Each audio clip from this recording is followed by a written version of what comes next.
Se a dificuldade é aprender os numerais, porque eles não são muito concretos, então a gente faz com que eles fiquem concretos.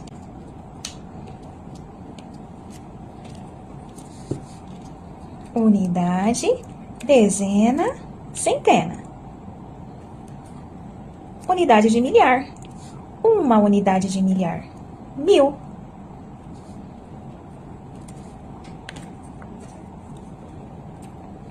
Três unidades de milhar. 3000. 1, 2, 3. Unidade, dezena, centena.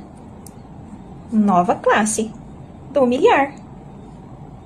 3 unidades de milhar. 3000